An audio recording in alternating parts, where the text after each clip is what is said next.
Welcome to my channel friends. வாங்க வீடியோக்குள்ள போகலாம். இன்னைக்கு பீட்ரூட்டோட நன்மைகள் அண்ட் அதோட பக்க விளைவுகள் இதை பற்றி தான் பார்க்க போகிறோம். This video is sponsored by mobile app. இந்த ஆப்பில் நீங்கள் வீட்டுக்கு தேவையான groceries, personal care, child care இந்த மாதிரியான ஐட்டம்ஸ் எல்லாம் பர்ச்சேஸ் பண்ணிக்கலாம். லிங்க் டிஸ்கிரிப்ஷனில் கொடுத்துருக்குற, தேவையானவங்க பர்ச்சேஸ் பண்ணிக்கோங்க. வாங்க வீடியோக்குள்ளே போகலாம். இன்றைக்கி பீட்ரூட்டை பற்றி தான் பார்க்க போகிறோம். பீட்ரூட் வந்து நல்ல கலர் அண்ட் இனிப்பு சுவையோடு உள்ள ஒரு வேர் காய்கறி. இதில் ஏராளமான ஊட்டச்சத்துக்கள் இருக்குது. இந்த பீட்ரூட்டில் என்னென்ன நன்மைகள் இருக்குது அப்படிங்கிறத இன்றைக்கி ஃபுல்லாக பார்க்கலாம். பீட்ரூட்டை நார்மலாக மற்ற நேரங்களில் சாப்பிட்றத விட குளிர்காலங்களில் எடுத்துக்கொள்கிறது ரொம்ப நல்லது. ஏன்னா பீட்ரூட் ரத்தத்தை அதிகமாக உற்பத்தி செய்யும் அண்ட் ரத்த ஓட்டத்தையும் அதிகரிக்கும். பீட்ரூட்டில் என்னென்ன சத்துக்கள் இருக்குது அப்படின்னு பார்த்தீங்கன்னா கிட்டத்தட்ட 16 வகையான சத்துக்கள் இருக்குது. பீட்ரூட் நிறைய சத்துக்கள் நிறைஞ்சது, ஆனால் கலோரி கம்மியாக தான் இருக்கும். ஒரு 150 கிராம் பீட்ரூட் எடுத்துக்கிட்டிங்கன்னா 58 கலோரி தான் இதில் இருக்கும்.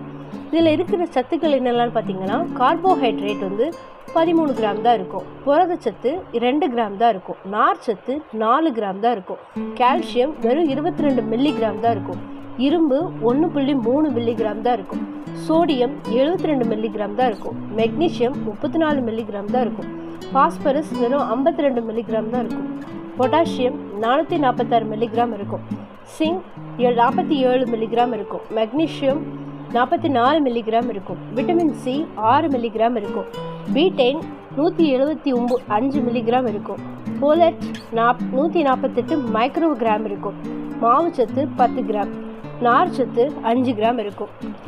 பீட்ரூட்டை பொதுவாக நிறைய விஷயங்களுக்கு யூஸ் பண்ணிக்கலாம். ஃபஸ்ட்டு அல்சர் இருக்கிறவங்க பீட்ரூட் ஜூஸ் நல்லா குடிக்கலாம். இது காரமான உணவு, அப்புறம் முறையான சாப்பாடு சாப்பிட்றது இல்லை, முறையாக தூங்குறது இல்லை, இந்த மாதிரி முறையான வாழ்க்கை முறையை பின்பற்றாமல் இருக்கிறவங்களுக்கும் அல்சர் வர்றதுக்கான வாய்ப்புகள் அதிகம். அவங்க அப்படிப்பட்ட வயிற்று வலியெலாம் இருக்கிறவங்கலாம் வந்துட்டு வாரத்தில் 3 நாள் பீட்ரூட் ஜூஸ் எடுத்துகிட்டு தேன் கலந்து வெறும் வயிற்றில் குடித்தோம் அப்படின்னு சொன்னால் தொடர்ந்து குடிச்சிட்டு வர அல்சர் சரியாகும்.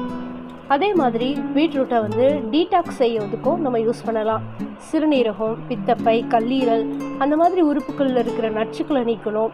உடலில் உள்ள கழிவுகளை வெளியேற்றி சுத்தப்படுத்துறதுக்கும் பீட்ரூட் ஜூஸ் ஹெல்ப் பண்ணுது. இதை மாதத்தில் 4 நாள் உபயோகிக்கலாம்.